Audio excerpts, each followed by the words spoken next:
नमस्कार दोस्तों, मैं हूं डॉक्टर रजत मालोत। आज मैं आपसे चर्चा करूंगा यदि आपके बच्चे के घुटने में इन्फेक्शन है तो आप क्या करें, कैसे पहचानें और उसका क्या इलाज करें।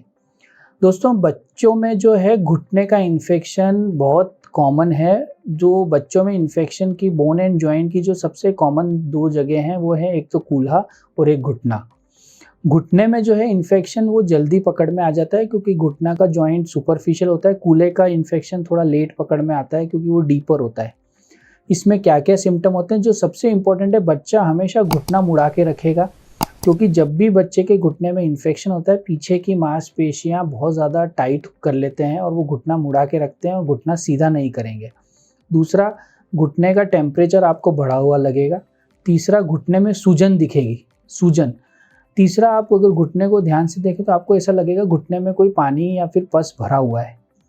बच्चे को हाई ग्रेड फीवर होगा, बच्चा चलना बिल्कुल बंद कर देगा, उस पैर को ज़मीन पे रखेगा ही नहीं और कम से कम हिलाएगा। मूवमेंट्स बच्चे के बिल्कुल बंद हो जाएँगे। ये जो कारण है, ये सारे हमें सजेस्ट करता है कि बच्चे के घुटने में कोई इन्फेक्शन हुआ है। दोस्तों, ये एक सीरियस इमरजेंसी है बिकॉज़ इसमें क्या होता है, वहाँ पे जो बढ़ने घुटने की जो जगह होती है, वहाँ से हड्डी की लंबाई बढ़ती है, चाहे वो ऊपर वाली हड्डी है या नीचे वाली, दोनों की लंबाई वहाँ से बढ़ती है और मेजर जो हमारे पैर की ग्रोथ होती है वो घुटने के आसपास से होती है।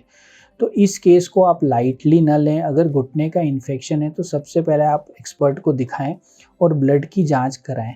जब आप ब्लड की जांच कराएंगे तो आप देखेंगे कि जो बच्चे के ब्लड काउंट है, जैसे कि सीबीसी में जो टीएलसी होता है, टोटल ल्यूकोसाइट काउंट, ये बढ़ा हुआ आएगा, रेंज से बाहर आएगा। बच्चे का सीआरपी जो कि सजेस्ट करता है इन्फेक्शन है, वो बढ़ा हुआ आएगा। तीसरा जो है ईएसआर, ये भी बढ़ा हुआ आएगा। उसके बाद यदि बढ़े हुए आते हैं तो आपका सस्पिशन होता है कि बच्चे के घुटने में जो है वो इन्फेक्शन की चांस है। सेकेंडली, आप बच्चे का एक्सरे कराएं। एक्सरे में आपको दिखेगा यदि बच्चे का बहुत रीसेंट इन्फेक्शन है 2-3 दिन का, तब तो घुटने के एक्सरे में कुछ ज़्यादा फाइंडिंग आपको नहीं मिलेगी। लेकिन यदि पुराना है, 10-12 दिन हो गए, तो घुटने में आपको जो है सूजन मिलेगी और ऐसा लगेगा कि घुटने की जो सॉफ्ट टिश्यू शैडो है वो बढ़ गई है और घुटने में कुछ पानी भरा हुआ है। अगर बहुत ज़्यादा पुराना है तो हड्डी में जो है वो भी इन्फेक्शन के साइन दिख जाते हैं, जिसको हम पेरियोस्टियल रिएक्शन बोलते हैं। तीसरा जो है, आप सोनोग्राफी करा सकते हैं। सोनोग्राफी एक बहुत ही ईज़ी और हर जगह उपलब्ध होने वाली जाँच है, जिससे ये पता लग जाता है कि घुटने की झिल्ली बढ़ी हुई है या नहीं, या कहीं पस का कलेक्शन है या नहीं।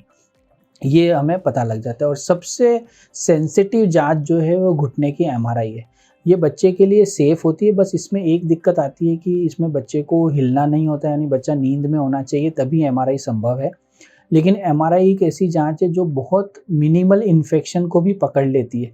तो अगर आप जल्दी 1 या 2 दिन में अगर आप एमआरआई कराते हैं तो भी घुटने का इन्फेक्शन पकड़ में आ जाएगा, लेकिन बाकी की जो जाँचें हैं उनमें कुछ समय चाहिए उसको पकड़ने के लिए।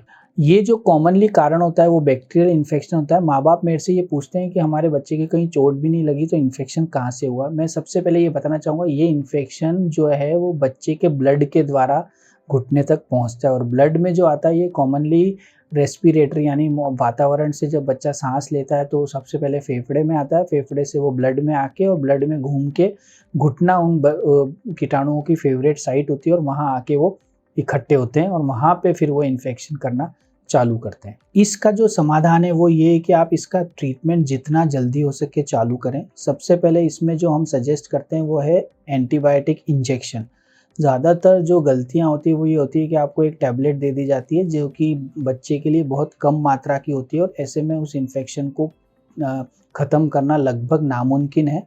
आप बच्चे को एडमिट कराएँ और उसको आईवी एंटीबायोटिक्स दें। साथ में आप बच्चे का ब्लड कल्चर कराएँ और अगर घुटने में फ्लूइड बढ़ा है तो आप नीडल के द्वारा उस फ्लूइड को निकलवा के उसकी जाँच भेज सकते हैं और उसमें जो एंटीबायोटिक सजेस्ट होती है कल्चर के द्वारा, वो बच्चे को आप चालू करें। हम 3 से 4 दिन देखते हैं कि बच्चे का ये फ़र्क आ रहा है या नहीं। यदि नहीं आता है तो हमारे पास जो इमरजेंसी हमें नी का सर्जरी करना पड़ता है, जिसमें हम नी को कट दे के और उसका जो सारा फ्लूइड है, गंदगी है, उसको बाहर निकालते हैं, जॉइंट को अच्छे से धोते हैं जिससे उसका इन्फेक्शन काफ़ी मात्रा में ख़त्म हो जाए, तथा उस पस को जाँच के लिए भेजते हैं जिससे कि हमें पता लगे कि कौन-सा कीटाणु है जिसकी वजह से इन्फेक्शन है। नी सर्जरी छोटी-सी होती है लेकिन बहुत फ़ायदे की है, इसको हम नी आर्थ्रोटोमी बोलते हैं और इससे जो है इन्फेक्शन बहुत तेज़ी से कंट्रोल होता है और यदि आपके एमआरआई या फिर सोनोग्राफी में ये आ गया है कि ऑलरेडी पस बन चुका है, तो ऐसे में आईवी एंटीबायोटिक के साथ हम पहले ही दिन सर्जरी सजेस्ट करते हैं, क्योंकि वो पस जो है वो इमीडिएटली निकालना ज़रूरी होता है, अन्यथा वहाँ तक एंटीबायोटिक इतनी अच्छी मात्रा में पहुँच नहीं पाती और वो इन्फेक्शन बढ़ सकता है। तो ऐसे केस में हमें सर्जरी को तुरंत करना पड़ता है।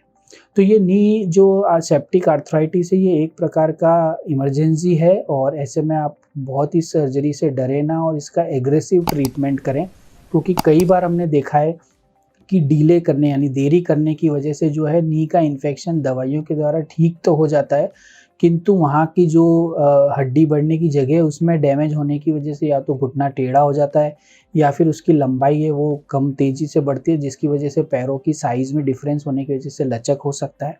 आप इन सब चीज़ों को रोक सकते हैं यदि आप एक्सपर्ट के द्वारा इसका इलाज लें और इसका प्रॉपर सर्जरी या आईवी एंटीबायोटिक के द्वारा इसका इलाज कराएँ।